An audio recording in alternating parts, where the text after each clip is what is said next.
One Question is brought to you by Turnkey Search, a top industry search firm since 1996.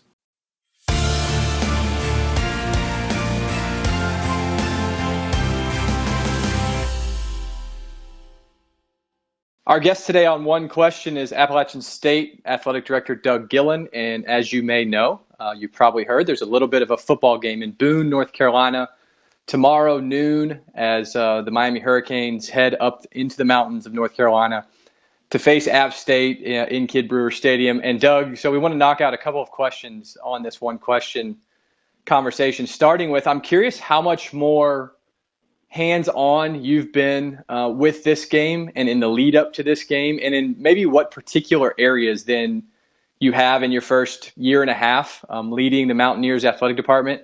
Obviously, the context of this game has national scope, and for anybody who in our industry who doesn't know what the atmosphere is like in Boone, they're going to get a real treat if they're able to watch this on Saturday morning. But how much more hands-on have you been on for this game than others in your first year and a half in Boone? Yeah, great. Thanks, Matt. Thanks for having me on. I think we started, which is to your question, different 4 months ago. I sat down with my staff and I said, this is going to be here before we know it. And so we need to start planning now. So we've been having weekly meetings for about the past 4 months. And that included everybody from our police, our medical, our emergency staff, emergency management on campus, risk management on campus, the chancellor's office, anybody that's a stakeholder in this game at our university on that day. We started meeting about 4 months ago. And we have gone through as a group details if we win, details if we lose, how many students are going to come. We've talked to student development, and that, and I told them we'd be efficient with our time. We'd have a 1 hour meeting once a week. A couple times we went every other week. And then, as we had it down, we got more efficient. We had about a 30-minute meeting. But the other thing the university planned is we also planned, so we know there's going to be a big game on Saturday. The athletic department also planned a pep rally. We're bringing in 2 bands. We're bringing in, our band and cheer, the mayor speaking on Friday night. So we really are trying to put together a weekend of entertainment in and around Boone with the game, from noon to 4, so to speak. Let's talk about post-game a little bit, Doug. Do you guys have different specific strategies on how you'll go forward marketing football, but also the overall department and university? And look, it's not like App's foreign to success. I mean, that couldn't be further from the truth. But are there different strategies you guys have mapped out from a marketing promotional standpoint, depending on the outcome of the game? Well, the game's one thing, but to your point, the app it's all about brand and brand management and brand enhancement. And we saw, on Thursday night, 2 Thursdays ago, when we took Tennessee into overtime, we were the number one brand on social media. We had 1.2 million interactions on social media. So our brand is strong right now in that space for sure.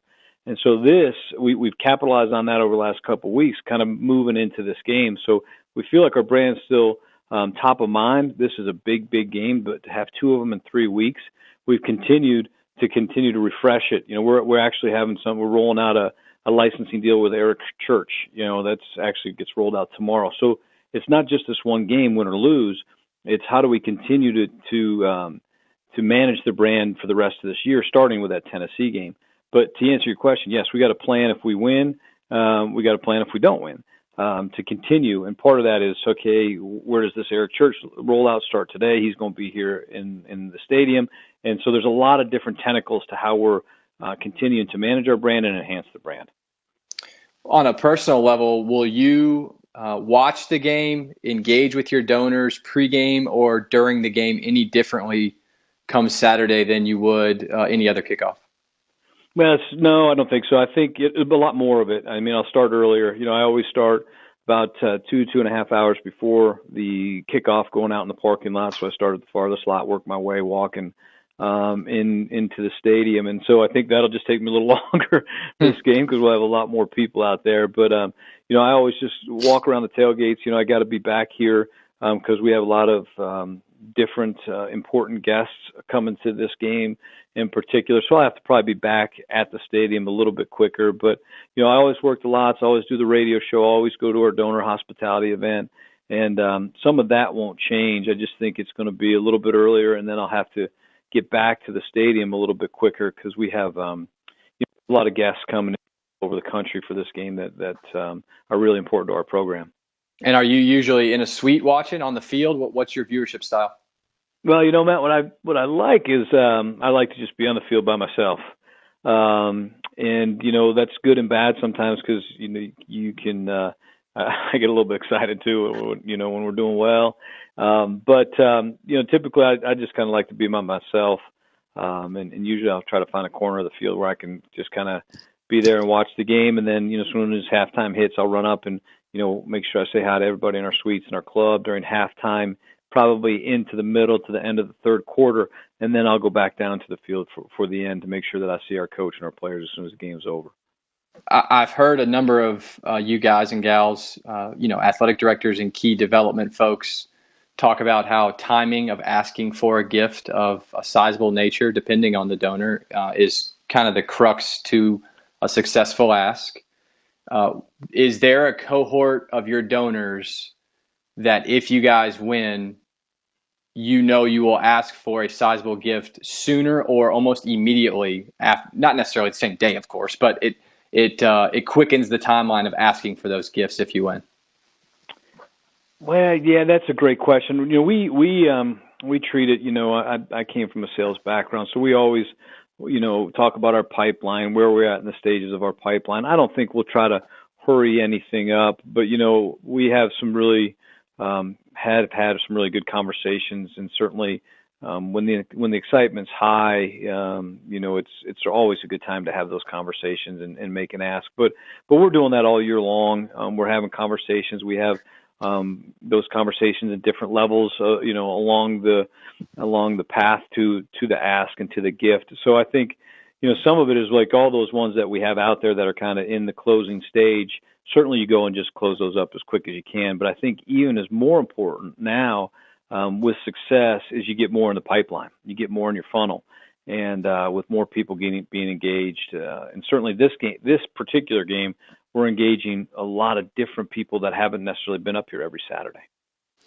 So you've been around the business for a number of years, obviously 2 different stints at Missouri, some time at Syracuse, and then the old ISP, which became IMG College, of course. Is there any environment that you've experienced before that is in the same realm of uniqueness as Boone, North Carolina on a football Saturday and Kidd Brewer Stadium? Oh, wow. There is, I think the great thing about college football, and certainly all the universities across the country, is every place has a uniqueness to it in its own way. Whether it's Bryant Denny or Jordan Hare, or, when we were up at Knoxville, Neyland Stadium the other day, certainly down in Athens, so when I was at Missouri, certainly got to go around to a lot of those places. But when I was at ISP, we were at UCLA in Pasadena, or up in Seattle, the University of Washington. So I think every place has a uniqueness to it, and so ours certainly is. It's a school up in the mountains of North Carolina. It's a beautiful setting. I put it up there from a setting standpoint with BYU. In terms of the 2 most picturesque stadiums and scenery that I've been at. I think that's unique, and certainly the temperature, the elevation. And then the town surrounding it is kind of a resort town. We have Blowing Rock here in Boone, and so it's very unique. And but there's a lot of unique places around the country. But I do think this is one of them. And that's today's One Question, brought to you by Turnkey Search, a top industry search firm since 1996. One Question is designed to give D1 Ticker subscribers valuable insights on how executive leaders in college athletics think about key issues on their respective campuses, in their departments, or within their leagues and conferences. One Question is brought to you by Turnkey Search, a top industry search firm since 1996.